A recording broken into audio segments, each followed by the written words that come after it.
Hi, my name is Kai Kennedy. I am the Accessibility and Inclusion Training Specialist for Boston's Mayor's Commission for Persons with Disabilities.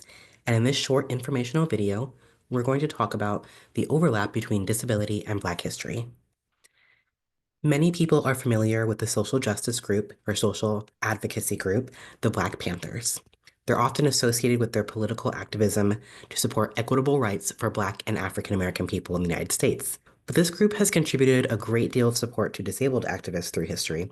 And in this training, we're going to learn and discuss the Black Panthers' role in fighting for disability rights. Prior to 1973, there were no major laws in the United States that protected people with disabilities. But in September of 1973, the Rehabilitation Act of 1973 was passed. This law protects disabled people from discrimination in employment and programs receiving federal funding. But even with the passing of this law, there was still so much work to be done to continue protecting the rights of disabled people in the United States. If you haven't heard of it, now you have, the 504 sit-in. On April 5th, 1977, activists in cities like New York, Washington, D.C., Atlanta, and Boston occupied federal buildings to push lawmakers to pass and enforce Section 504 of the Rehabilitation Act. Most of these protests ended that day, but in San Francisco, close to 150 people continued to occupy the Health, Education, and Welfare Building for more than 25 days. This would later grow to be recognized as the 504 sit-in and the longest recorded occupation of a federal building in United States history. Now, the connection to the Black Panthers. In 1969, a Black man with multiple sclerosis by the name of Brad Lomax helped to found a chapter of the Black Panthers in Washington, D.C. Lomax would later go on to facilitate connecting the Black Panthers and the 504 sit-in protesters. So protesters were supported with hot meals daily and supplies by the Black Panthers, thanks to Brad Lomax and this connection that he made. Many who participated in the sit-in attribute its success to the Black Panthers and their unwavering support. And something that may not be as well known, Brad Lomax also helped to facilitate the opening of an independent living center in partnership with the Black Panthers and Ed Roberts, who was the director of the Berkeley Center for Independent Living.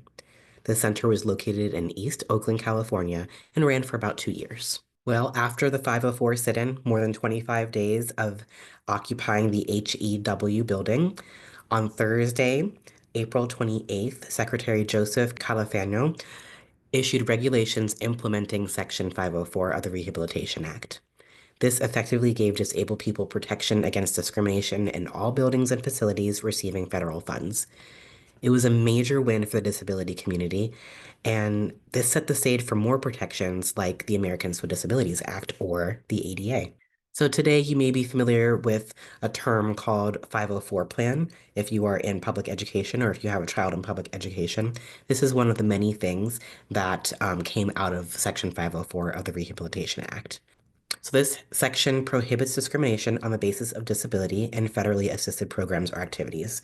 So this can include, but it's not limited to, public schools, private schools that receive federal funding, universities and colleges, hospitals and healthcare providers, nursing homes, mental health clinics, employment agencies, and public transportation systems. So in summary, the 504 sit-in was an incredible display of resilience, determination, and teamwork that paved the way for more disability rights protections to be enacted in the United States.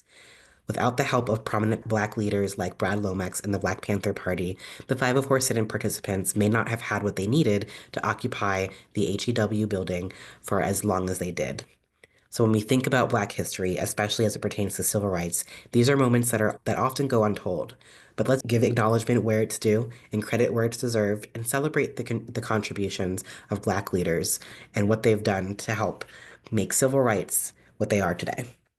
Thank you so much for watching. To learn more about disability accessibility, please contact our office, Boston City Hall, room 967. Our phone number is 617-635-3682, and you can email us at disability@boston.gov. To stay up to date on local disability news as well as events our office hosts, you can sign up for our newsletter by visiting boston.gov/disability and scrolling to the bottom of the page.